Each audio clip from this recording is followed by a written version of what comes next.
Thank you for clicking on another Rank the Movies video. I am Martin Prevost, and this week I want to take a look at the producers, Leo and Max. I don't want to actually review these movies because they're both really great movies, and they're basically the same story, just one is a musical, the 2005 version, and one is not, the 1968 version. Both created by Mel Brooks, the 68 version directed by him.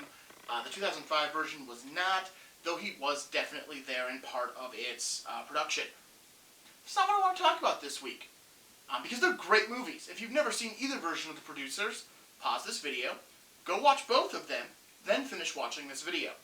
What I want to talk about this week is actually something very different. I had just actually recently rewatched both of these movies. Again, they are so similar, other than the musical, not musical. I didn't do it for Remake-a-thon, because it was just going to be me saying, I really like the music, which is why I like this one slightly better, but this is still really good. There's my Remake-a-thon on this. What I want to talk about actually is, so the plot of this of these two movies is, you have Max Bialystock is a Broadway producer. He's a flop, he produces flops, and he doesn't make money. Not good money anyways. One day an accountant shows up named Leo Bloom, and he figures out that if there was someone dishonest enough to cook the books, somebody could make more money with a flop than with a hit by just hiding the money, because the IRS doesn't care about what a flop makes. They only care about what a hit makes. So they set out on a quest to find the worst script ever written, the worst director in town, the worst actors, and then stage. In the original, they actually give the numbers a $60 million flop, but they're going to raise $1 million, so they'll be able to keep the remainder. In the musical version, it's actually $2 million is what they're going to raise, and they never say how much they're spending on their flop. Also, it's kind of more led to that it's $2 million over the cost of the production. So it's the production plus $2 million, so they each get $1 million. Whereas the original, it just sounds like they're taking what's left over of the $1 million raised. So what I want to talk about is how it fails.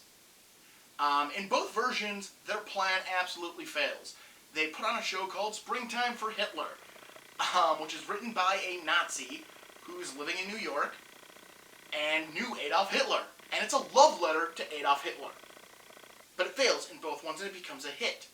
Now, it's really easy when watching this movie just to go, well, it just happened that way. It just happened. It has to happen. You don't have a movie if they succeed. It's true. You don't have a movie if they succeed. Or you can just pinpoint one little thing. But I want to look at where in their plot, in both versions, because it's slightly different in both versions, where did they actually make their mistake? Or did they make a mistake? Because I believe in one of these, they openly make a mistake, and in the other one, happenstance literally does kill them. So, let's talk about 1968's The Producers, starring Zio Mostel as Max Bialystock and Gene Wilder as Leopold Bloom.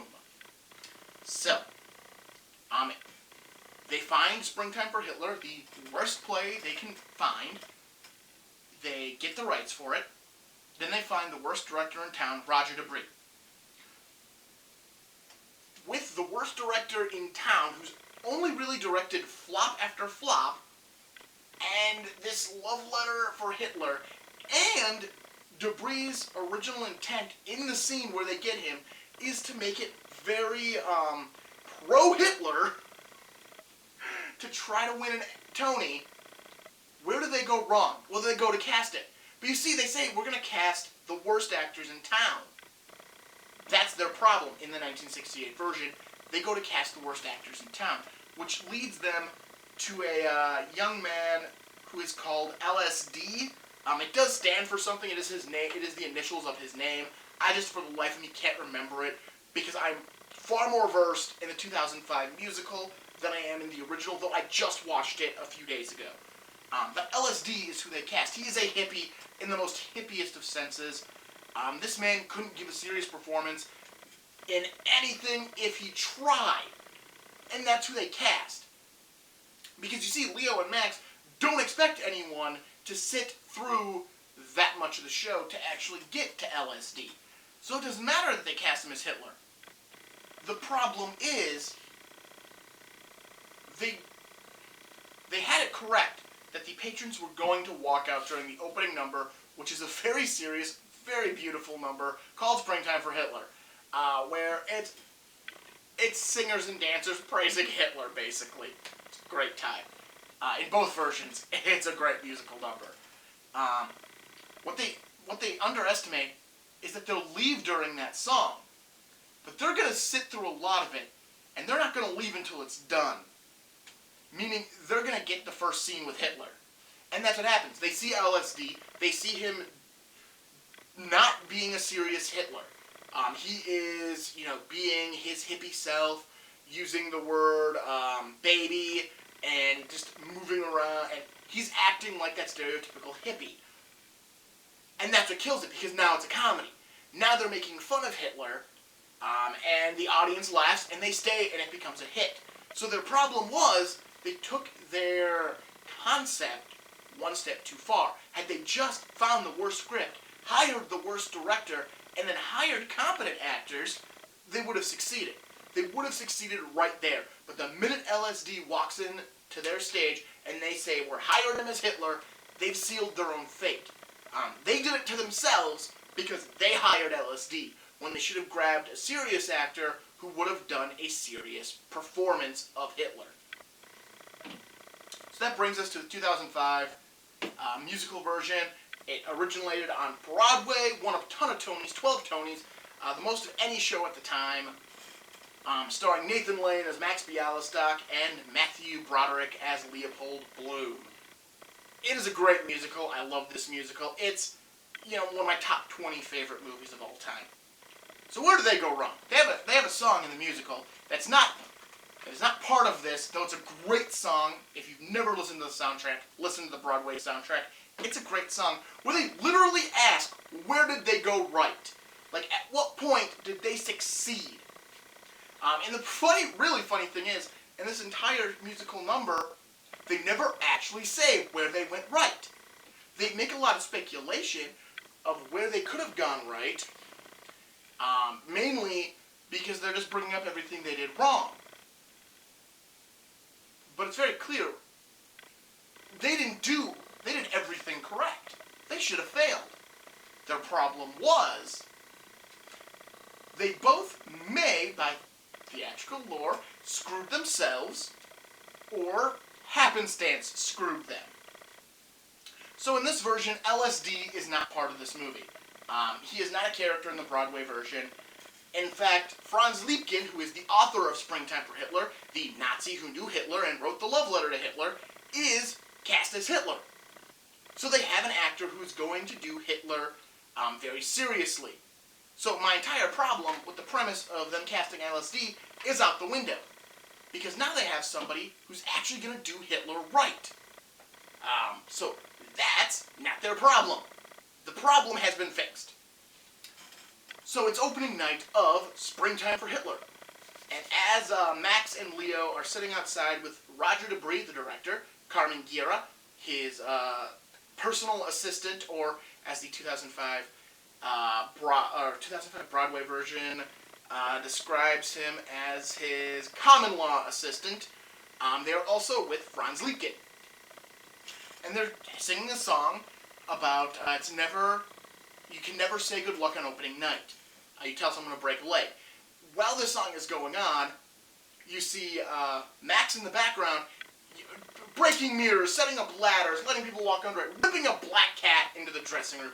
Basically everything that's supposed to be a hex to try to screw this show. But here's the problem.